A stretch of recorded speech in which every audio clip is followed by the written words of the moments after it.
Hey all, welcome back to today's episode of The Incompetent Gardener. My name is Justin. I will be your host on today's Honey Mayhem episode, where we are taking frames of capped honey from our beehives today, and we're going to be extracting the honey in the most redneck sort of way possible.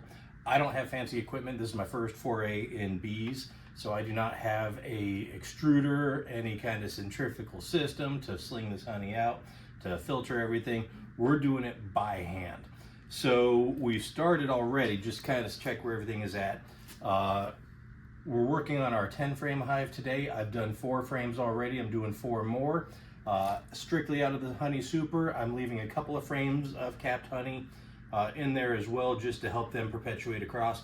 So I'm replacing these frames as I'm taking them out. I've got a couple of spares that I put in just to kind of keep them moving and shaking without upsetting the hive too much. But as you can see, just in 4 frames, we've got a lot of honey in here. We got a lot of honey, a lot of wax, and we're going to be separating those and jarring the honey, and then we'll render the wax down into beeswax cubes. So this will be a multi-part series on this one, working with the honey and getting everything put together.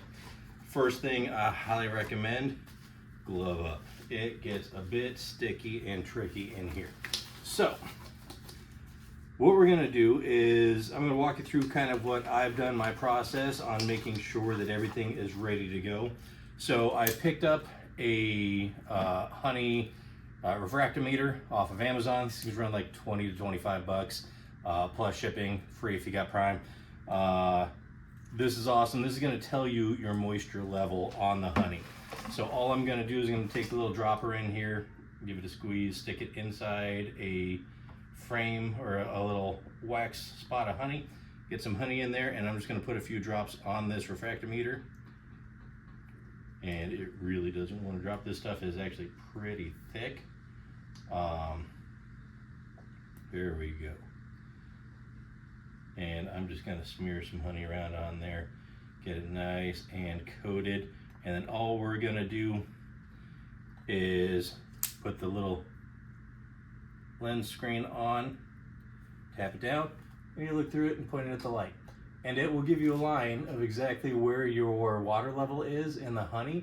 Ideally, you're looking for about 17 to 17.5%. That's like the sweet spot. But anything between 16 and 18.5% is ideal. You get less than like 16.5, 16, it's going to be too thick to really separate well.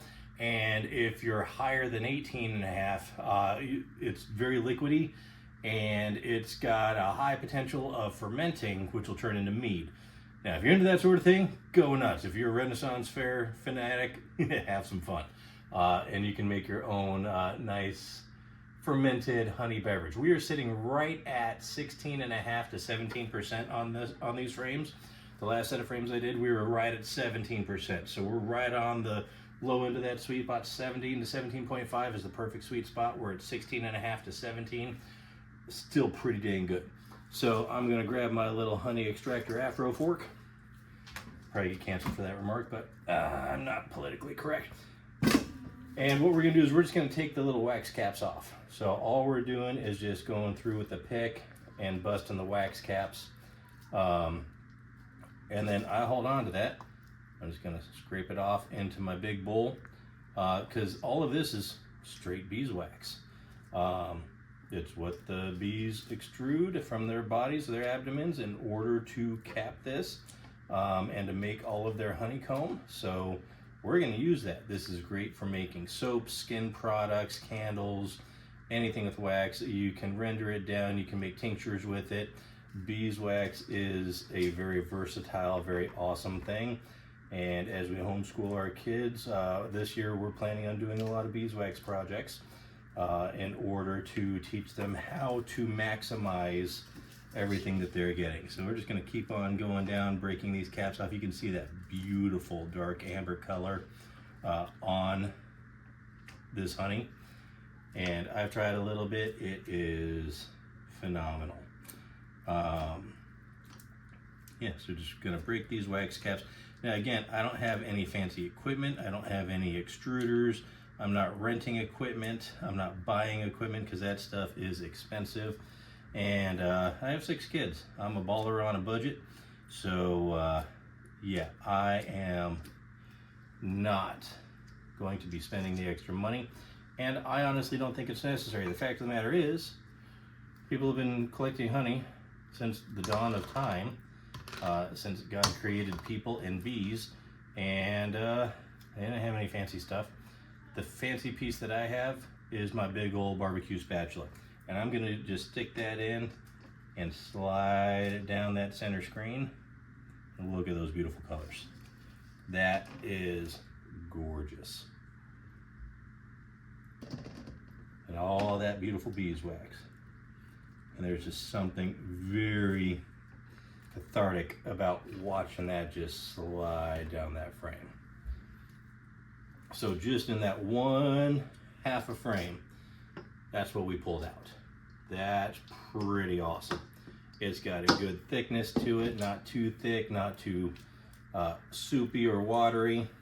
And I like to come back through with a little spatula just to get as much of the honey out of here as possible. These bees worked hard for this.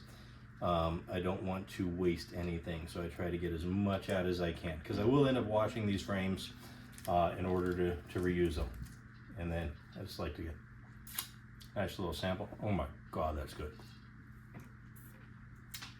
All right, I just need a minute. That is good honey. All right, now we'll knock out the other half. So again, just going through, picking all the beeswax out, all the wax caps. Basically, once you've got a frame like this that is capped on both sides completely, that's a pretty good indicator that it's ready to be harvested. Grab your little honey refractometer. Again, not that expensive. That is what I like to call my fancy equipment. Makes me look like I know what I'm doing. I was not expecting to be able to harvest any honey this year as it is. But I've been supplementing my hives with pollen blocks, especially in the heat. I've had to expand both of my hives twice already this year. They both have healthy queens now that are laying fervently, which is amazing. The purple hive's a little farther behind the blue hive. All of this came out of the blue hive. But that purple hive, if you recall from earlier videos, started out without a queen. So it's running about a month behind. If I had to estimate, the blue hive, which is a 10 frame box, and I am currently stacked 3 deep. I've got the big brood level with the tall panels in it, and then I've got 2 honey levels. I've got a mid level, which is primarily pollen and honey, and then I've got a queen excluder in between levels 2 and 3, and level 3 is just 100% honey, and all of this came out of level 3. I'm not touching level 2, that's for the bees. Level 3 is my cash cow. That's the one that's for me and the family. Level 2 is for the bees, and then I will continue to supplement with pollen blocks and any kind of sugar waters necessary for their hydration, electrolytes, and sugar content. But otherwise, all of this came from pollen from the garden and from the local area. I'm just gonna give this a couple good squeegees with this thing. Look at all that beautiful honey just dripping down. So all of this will go into our family supply. And then we'll help supplement neighbors and everything, but I was not expecting any honey this year. Oh God, I'm gonna get diabetic, I swear. With them being new hives, I fully expected it'll take the whole year to build them out. But the blue hive, I would estimate I've got between 60 and 80,000 bees in there right now. Started with between 10 and 15. Purple hive, about the same thing. It started with between 10 and 15,000 bees in the nukes that we got, and I would estimate the purple hive's probably about 40 to 50,000 bees. Purple hives just started capping honey on their 3rd level in the super level. I don't expect to get any honey from them for at least another month or 2, probably close to the fall, but I'll do the same thing. I'll pull the frames. I'll swap a couple clean frames. For these ones, I'll rub them with some wax first, just to give them that feel so it's not all rubbery. And keep going and just rotate frames out. These will get cleaned with some hot water. I'm not going to soap them. I'm just going to put enough hot water to dissolve the honey that's on there, scrub them down by hand, and then rub them with some of the wax before I put them back out there. If they're going to be stored for a while, they'll actually get cleaned with some soapy water. I'll make sure all of the wood portions are scraped for any propolis or leftover beeswax, and continue. So again, that was one frame. I've got four frames total, 3 more to go. One frame gave me a third of a bowl, and this is a sizable bowl. I mean, we're talking like 10 inches across, 10, 12 inches across. This is the size of a large pizza, basically. And I've got a third of that bowl filled. These 3 frames will probably end up getting this thing completely filled almost to the max. And then I've got a 5-gallon bucket with some screens that'll go on top, and we'll just simply pour in, press, get the honey to go through, keeping the wax behind. There's a filter cloth, kind of looks like a giant oversized coffee filter that'll go under that. It'll filter the honey through into the bucket, and then we'll use the spout on the bucket to fill the jars. It's a multi-stage thing. We're going to go layer by layer by layer, and eventually we'll end up with all of our honey nice and filtered, all of our wax nice and filtered. Wax will go onto the stove, render it down to liquid form, pour it into silicone molds, let it solidify, and scrape it if we need to get any bits out or imperfections out, and then do it a couple of times. We'll probably melt the wax 2 to 3 times for it to be completely pure. But then we will be loaded with both beeswax and honey. This is going to be enough. I'm being optimistic for a couple of quart-sized jars at least, or pint-sized jars for me and the family, just in this first harvest. Again, it's now June 25th. We got the bees end of April, April 21st, 22nd-ish. So 2 months. We've had the bees 2 months, and we're already getting this much honey out of them. So they are doing quite well. They're growing exponentially. I will probably eventually look at splitting this hive, quite possibly before the fall time, just because of how fast this blue hive is growing. That'll be a whole nother video. So what I'm going to do is I'm going to keep going on these frames. I'll end up speeding up the video. I'm going to stop talking now and enjoy. Hope you guys are learning alongside me. Love how sticky that is. Thanks for stopping by, and I'll catch you up on how this continues to go. I'm gonna use my head here for a second. It's always a nice thing to do. I'm gonna move some of the honey out of this bowl into the big one first. That way I'm not just drenching all these frames.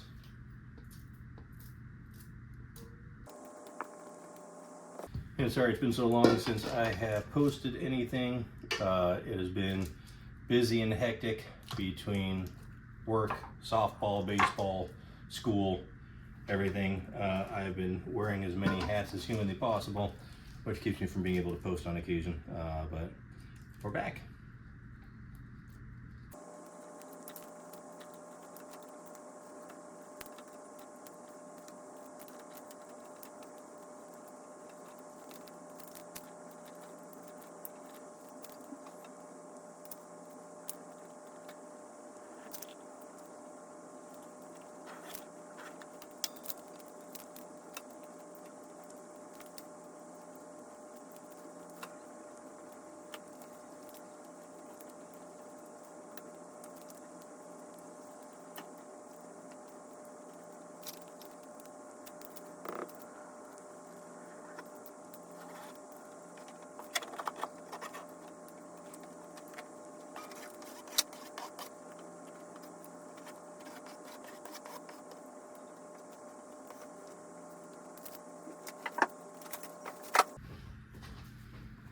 It's important to swap your gloves often.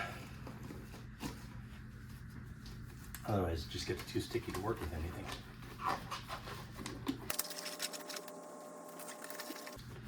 Alright, we've hit the point where this bowl's too full to really add much more than the wax caps to it. So we're just going to be dunking the ends of the frames in this and using the rubber spatula or the silicone spatula to kind of scrape everything off.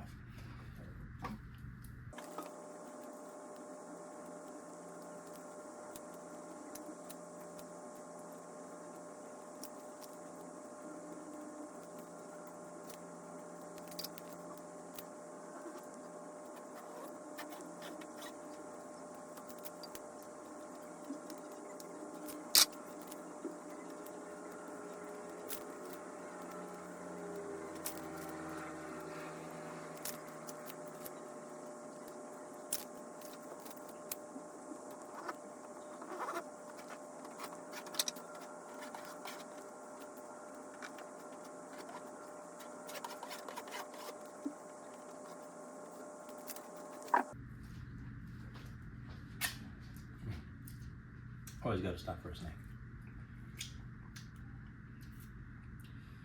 That's so good. All right, last frame for this hive for the day.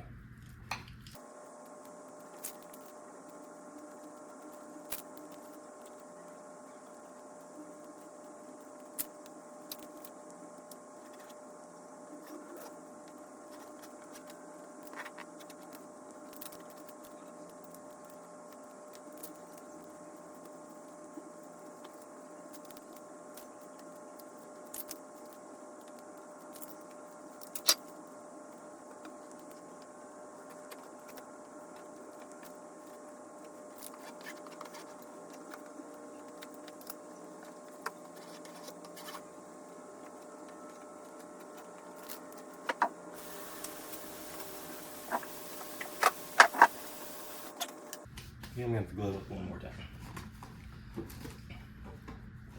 Just so I can kind of show you guys where we're at. So I've done 8 frames total now of honey. Now we're coming to the end of this first video. Second video I'll do will actually be separating the honey and rendering it down with the beeswax and filtering everything, getting it bottled. But I know this page is called The Incompetent Gardener. I spend a lot of time on the bees. But these bees are exceptionally important for our garden. Without these bees, the pollination would not be anywhere near what it is. And without our garden growing the way that it is right now, these bees would have no food and we would have no honey. So it's a very respectful, symbiotic relationship that we've got going on between our garden and our bees. Currently, let me just look at that. There's only 2 months worth of work on these bees. So I'd say they're doing pretty dang good. So we've got, give me a second. I'm gonna lift and see if I can't guesstimate where we're at between the honey and the beeswax. I'll see if we can't guesstimate how much weight we just pulled out of one hive today.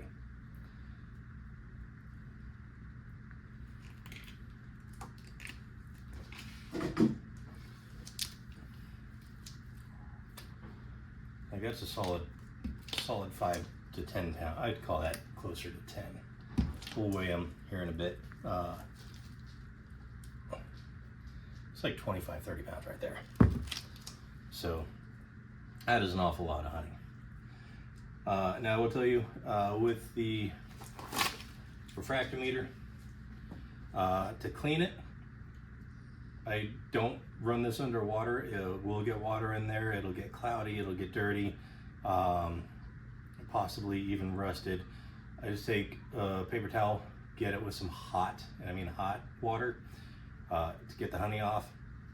Maybe a drop of soap in there, but only on the paper towel, not drippy wet, but just damp. Clean it off and put it away, get it ready for next time. So I'm going to clean up my mess in here a little bit and go down and finish inspecting the hives and adjusting boxes. I also picked up vents for the hive boxes today. I've noticed I've had a lot of bearding out there on the hives, which just means it's getting really hot in there. I'm in lower Alabama, it's been in the 90s with high humidity, so it's really hard for the bees to cool down the hives.